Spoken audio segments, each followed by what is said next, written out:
Hello Willow class, this is chapter 8 of How to Train Your Dragon by Cressida Cowell, and I have permission to read this book by the publishers.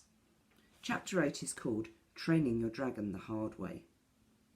Hiccup was still pretty certain, knowing dragons as he did, that yelling was the easiest method of training them. So, over the next couple of weeks, he tried yelling at Toothless to see if he could make it work. He tried yelling loudly, firmly, strictly. He looked as cross as he could, but Toothless wouldn't take him seriously. Hiccup finally gave up on the yelling when Toothless stole a kipper off his plate one morning at breakfast. Hiccup let out his most fierce and frightening yell, and Toothless just gave him a wicked look and knocked everything else onto the floor with one swipe of his tail. That was it with the yelling as far as Hiccup was concerned. "Okay then," said Hiccup, "I'll try going to the other extreme." So he was as nice to Toothless as he possibly could be. He gave Toothless the comfiest bit of the bed and then lay dangerously balanced on the edge of it himself. He fed him as much kipper and lobster as he wanted. He only did this once though, as the little dragon just went on eating until he had made himself thoroughly sick. He played games with him for hours and hours. He told him jokes, he brought him mice to eat, he scratched the bit that Toothless couldn't quite reach in between the spokes on his back. He made that dragon's life as close to dragon heaven as he possibly could. By mid-February, the winter was coming to an end on Berk, and the snowy season had turned into the rainy season. It was the kind of weather where your clothes would never get dry, no matter what. Hiccup would hang up his sodden tunic on a chair in front of the fire before going to bed at night, and in the morning it would still be wet, warm and wet rather than cold and wet, but wet nonetheless. The ground all around the village had turned into knee-deep mud. "What in Woden's name are you doing?" asked Fishlegs, when he came across Hiccup digging a large hole just outside the house.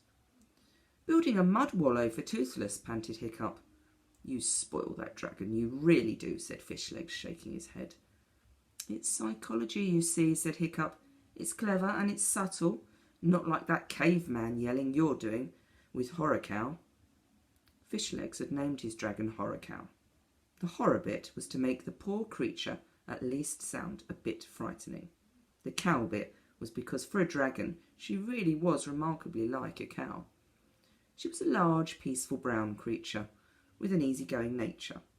Fishlegs suspected she might even be vegetarian. "I'm always catching her nibbling at the woodwork," he complained. "Blood, Horrorcow, blood, that's what you should want." Nonetheless, maybe Fishlegs was a better yeller than Hiccup, or maybe Horrorcow was a lazier and more obliging character than Toothless, but Horrorcow was proving very easy to train by the yelling method. "Okay, Toothless, it's ready," said Hiccup.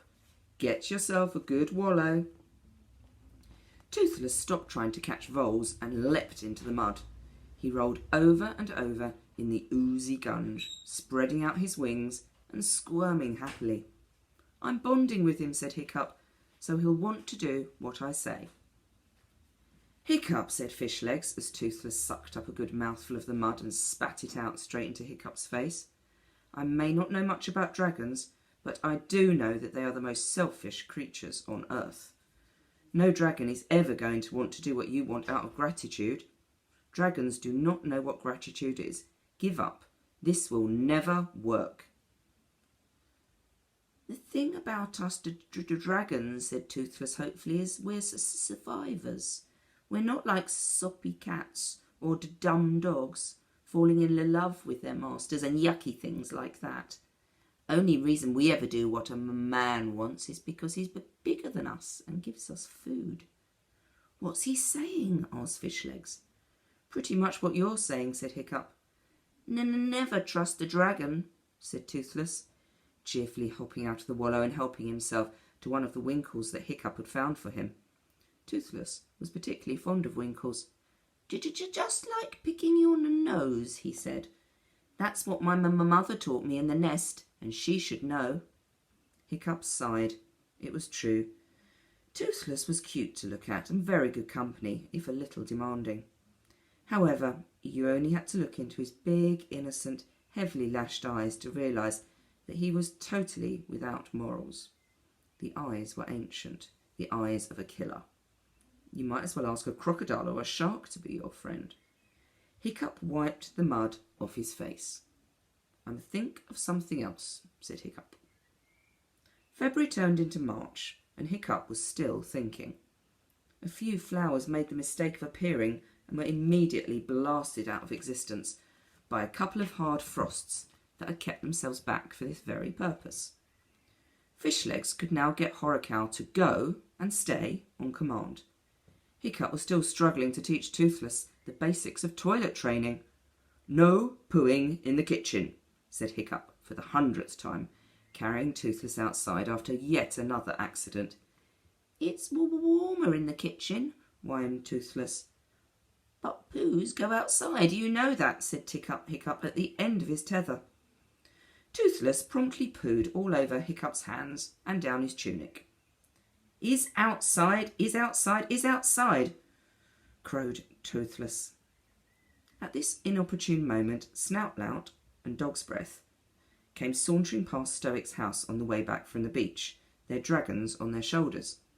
"Well, well, well," sneered Snoutlout, "if it isn't the Useless covered in dragon poo.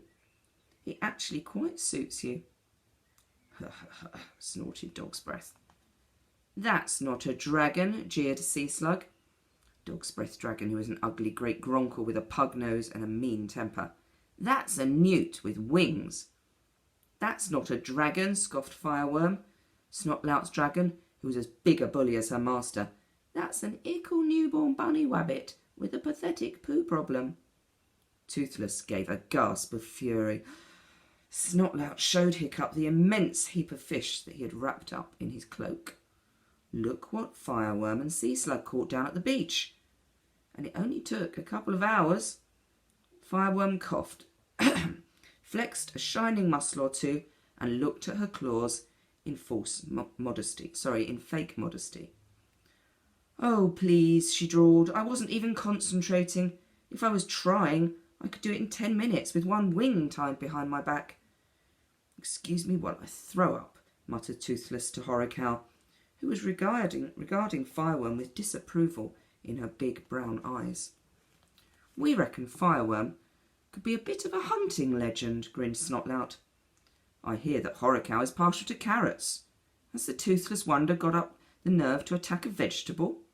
Carrots are a bit crunchy, but perhaps he could manage the odd squished cucumber. You could give it to him through a straw, perhaps." Dog's Breath laughed so hard that snot came snorting out of his nose. "Careful, Dog's Breath," said Fishlegs politely. "Your brains are coming out." Dog's Breath bashed him hard, and the two boys swaggered off. Fireworm made a lunge at Toothless that nearly took his eye out as he went past.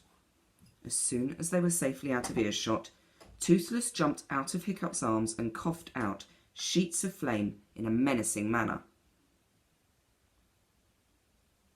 "Bullies, yellow bellies, come closer and Toothless'll fry you to a frazzle. Toothless'll drag your guts and play 'em on a harp. Toothless, well, you just better not come any closer, that's all." "Oh, very brave," said Hiccup sarcastically. "If you shout louder, they might even hear you."